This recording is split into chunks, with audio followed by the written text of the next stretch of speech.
बिस्मिल्लाहिर्रहमानिर्रहीम। अल्लाहुम्मा सल्लि अला सरदारुल अंबिया खातमिन नबिय्यीन रहमतल लिल आलमीन सय्यदना मौलाना मोहम्मद व आले मोहम्मद। कौम की इज़्ज़त और पाकिस्तान की सलामती के लिए काम करने वाले तमाम पाकिस्तानियों को सरदार आफ्ताब वीर का सलाम। नाज़रीन, आप देख रहे हैं हमारा फेसबुक और यूट्यूब चैनल नज़रिया पाकिस्तान। 2 दिन पहले जब मुल्की हालात पर हम गुफ्तगू कर रहे थे आपस में, तो फिर उस वक्त मैंने गुफ्तगू से पहले एक नज़्म आपकी ज़रख़ेज़ समातों की नज़र की थी, जो मेरी किताब वो दिन ज़रूर आएगा में छपी हुई है, और उस नज़्म का उन्वान है मज़लूमों मजबूरों के नाम। आज उसी किताब में छपी हुई एक दूसरी नज़्म आपकी समातों की नज़र कर रहा हूँ। उसके बाद मुल्की हालात पर बात करेंगे और सारे मिलकर कोशिश करेंगे कि हम सिर्फ गुफ्तगू की हद तक ना रहें, बल्कि हम अमल करें, ताकि हमारा वतन अज़ीज़ इस बहरान से निकल जाए और हम एक अच्छे खूबसूरत मुस्तकबिल की तरफ बढ़ सकें। तो नज़्म के चंद अशार सुनिए और ज़हन में रखिएगा।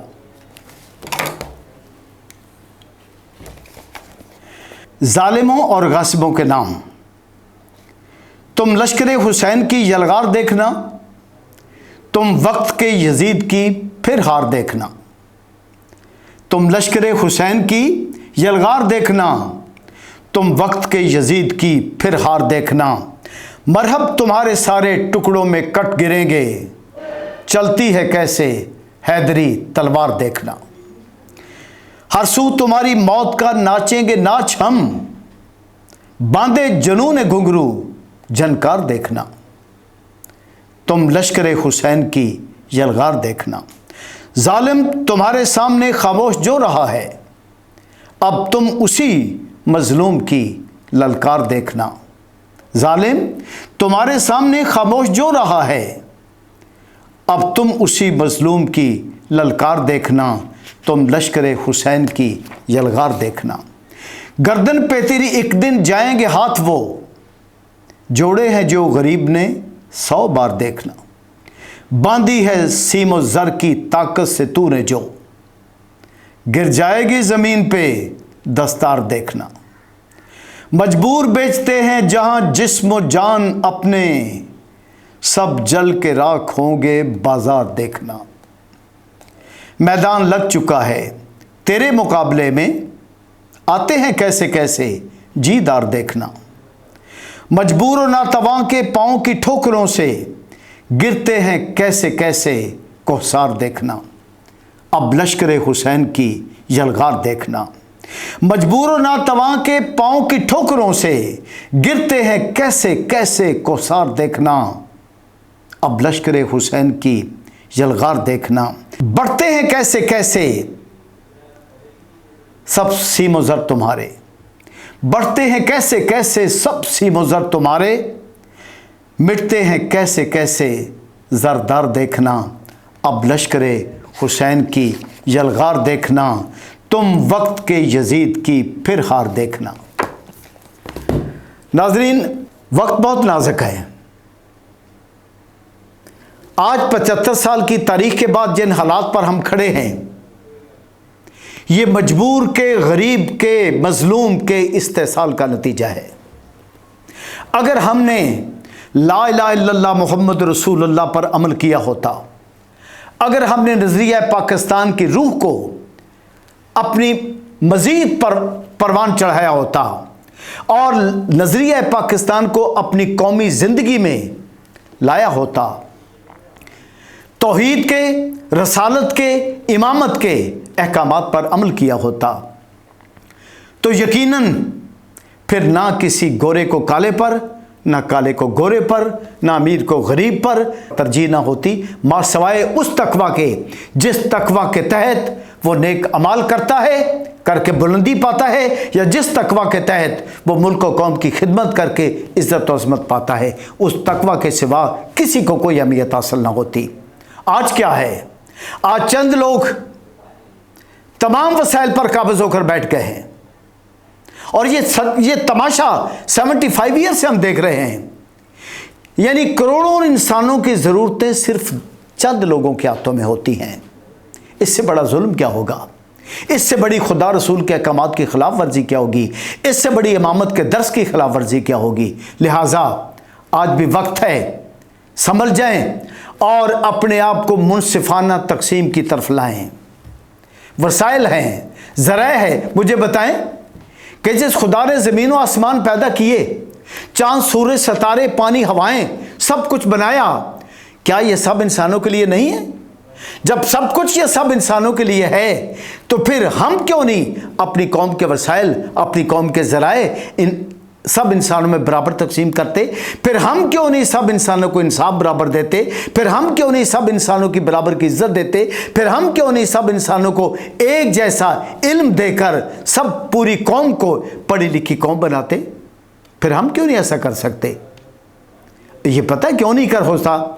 इसलिए कि इस मुल्क का जागीरदार, इस मुल्क का सरमायादार, इस मुल्क का वडेरा और इस मुल्क का ताजर तबका इस तरह से बैठा हुआ है, सियासत पर भी और मईशत पर भी काबू करके, कि आम लोग बुरे हालात से गुजर रहे हैं।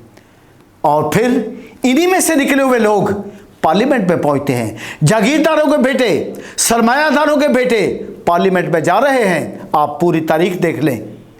सिर्फ वो दौर निकाल दें जब जुल्फ़िकार अली भुट्टो शहीद ने अवामी राज का नारा लगाया था, जब उन्होंने ये कहा था कि मुल्क की असल ताकत अवाम है, जब उन्होंने ये कहा था कि सोशलिज्म हमारी मईशत है, इस्लाम हमारा दीन है और ताकत का सरचश्मा अवाम है, जब उन्होंने ये कहा था तो उस वक्त गरीब अमीर को देखे बगैर लोग वोट दे गए।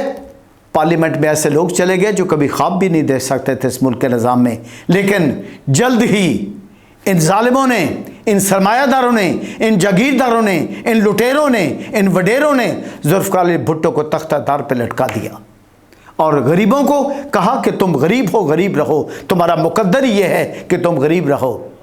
और इनसे पूछो कि तेरे हत्थे सारियां सिद्धियां ने, मेरे हथ दी पुठी लकीर दसे, आप इत्थे भी उत्थे भी जनता विच मैनू दोस्त की राह सीधा तीर दसे, शर्मा ला के फिर शरीफ है तू, मैनू कमी फकीर हकीर दसे, मेरे लहू ते लखां उसार लैनी, ताज महल ते मैनू तकदीर दसे। यारा मिट्टी ते आपां इंसान दोवें, मैं कोई जिन्न दा नहीं, तू कोई परी दा नहीं, दावा होवे जे पाक मुहब्बतां दा, प्यार किसे दा तली ते तरी दा नहीं। तकदीर के नाम पे इतना बड़ा फ्रॉड, तकदीर के नाम पे इतना बड़ा गासिबाना अमल। क्या खुदा की मखलूक मर रही है, इंसाफ से महरूम है? और ये खुद तकदीर को इस तरह से बिगाड़ते हैं कि जब इंसाफ के ऐवानों में कोई मामला जाता है इनके मफाद के खिलाफ, तो ये पार्लियामेंट में बैठकर ऐसे कवानीन बना देते हैं कि इंसाफ के रास्ते में दीवारें खड़ी हो जाएं।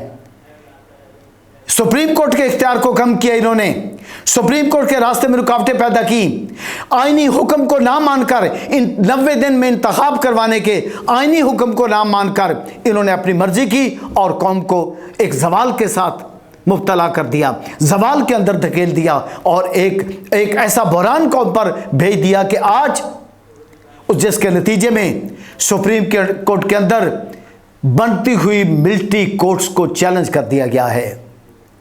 मैं ये कहूँगा मिलिट्री कोर्ट्स बनाने वालों को, मिलिट्री कोर्ट्स की हमायत करने वालों को मैं ये गुजारिश करूँगा कि मिलिट्री कोर्ट का बन जाना ऐसा ही है कि जैसे हमने अपनी कौमी ज़िंदगी की कब्र खोद ली है।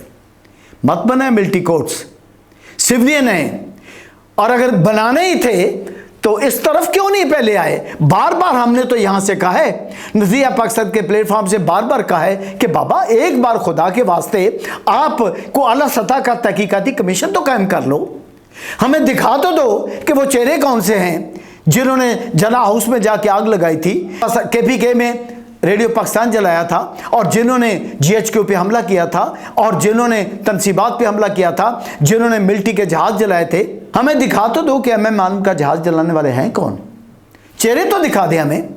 वो लोग इन्हीं लोगों के भेजे हुए हैं जो इक़्तिदार में बैठे हुए हैं, वो लोग उन्हीं लोगों में भेजे हुए हैं जो इमरान खान का खात्मा चाहते हैं। वो इमरान खान के खात्मे से नहीं बात बनती, अवाम का खात्मा हो रहा है, अवाम की राय का खात्मा हो रहा है, पाकिस्तान की सलामती का खात्मा कर रहे हैं आप। इसलिए मैं गुजारिश करूंगा कि सुप्रीम कोर्ट ऑफ पाकिस्तान में चलती हुई ये पिटीशंस कि मिलिट्री कोर्ट का क़याम ख़त्म किया जाए और सिविलियन को सिविलियन कोर्ट्स में ला के सज़ाएँ दी जाएँ या जजाएं दी जाएं, उनको इस कोर्स में लाया जाए वह जहां पर पूरा इंसाफ होता है। और अगर आपने अपने फैसलों के मुताबिक, अगर एस्टैब्लिशमेंट ने अपने फैसलों के मुताबिक फैसले करने हैं, इंसाफ नहीं देना, बेगुनाह लोगों को तख्तादार पे लेके जाना है, बेगुनाह लोगों को उम्र कैद की सज़ाएं देनी है, बेगुनाह लोगों को नहल करना है और बेगुनाह लोगों को आपने एक ऐसी ज़िंदगी की तरफ धकेलना है जहां से सिर्फ जुर्म पल कर निकलेंगे, जहां से बेगुनाही की सज़ा इतनी बड़ी देंगे आप, बेगुनाहों को इस तरह से आप सज़ाओं के गड़े में फेंक देंगे कि फिर उनकी नस्लों में आपके खैर खानी उठेंगे, आपसे नफ़रत करने वाले उठेंगे।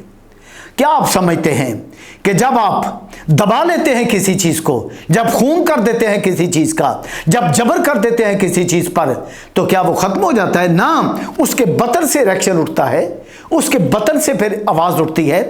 कौम का देखें, मुल्क का देखें, अपनी अना का देखें ना देखें, सलामती का देखें। कभी जुल्म के साथ, जबर के साथ हालात पर काबू नहीं पाया जा सकता। मोहब्बत गोलियों से बो रहे हो, जालिम ने कहा है ना, सुन ले फिर। मोहब्बत गोलियों से बो रहे हो, वतन का चेहरा लहू से धो रहे हो। गुमा तुमको कि रास्ता कट रहा है, यकीन हमको कि मंजिल खो रहे हो। दूर जा रहे हैं पाकिस्तान की मंजिल से, आप दूर जा रहे हैं उम्मत रसूल हाशमी के वो जो बैनुल अक़वामी इख्तियार इक़्तिदार होता है, जो हुक्मरानी होती है उनकी, आप उससे दूर जा रहे हैं। आप कुरान के अहकामात से दूर जा रहे हैं, आप रसालत के अहकामात से दूर जा रहे हैं, आप इमामत के इरशादात से दूर जा रहे हैं। आप ना जाएं। आप देखें, बाबा कौम कहते हैं मोहम्मद अली जिन्ना के फरामीन की पैरवी करें, अल्लामा इकबाल के अफकार की पैरवी करें, बार बार कहते हो आप समझेंगे क्या ये रोज़ बातें लेकर बैठ जाते हैं नज़रिया पाकिस्तान की। फिर आप ये भी कह दें कि क्यों रोज़ कुरान पाक पढ़ कर लोग सुनाते हैं। फिर आप ये भी कह दें कि क्यों लोग रसूल अल्लाह की बातें करते हैं। फिर आप ये भी कह दें कि क्यों रोज़ इमामत की बातें करते हैं लोग, क्यों इमामों के पीछे चलने की बात करते हैं लोग। अगर सब कुछ यही करना है, अच्छी बात को कहना नहीं है, अच्छी बात पर अमल नहीं करना, तो फिर ज़िंदगी अच्छी आप कैसे बनाएंगे। उन कौमी की तरफ देखें जो कौमें आज बामे अरूज पर हैं, वो अपनी अच्छाइयों को लेकर आगे चले हैं, अपने आबाओ अजदाद की अच्छी रवायात को लेकर आगे चले हैं, अपने आइन और कानून के एहतराम को लेकर आगे चले हैं। जब आप कानून की हुक्मरानी ख़त्म कर देंगे, जब आप आइन की बालादस्ती ख़त्म कर देंगे, जब पार्लियामेंट अपनी अगराज़ व मकासद के लिए कानून बनाएगी, तो अवाम बेचारे कहाँ जाएंगे। ये तो जीते जी मर जाएंगे। पाकिस्तान पाइंदाबाद, क़ायद आज़म जिंदाबाद, नज़रिया पाकिस्तान जिंदाबाद, अफ़कार इकबाल जिंदाबाद।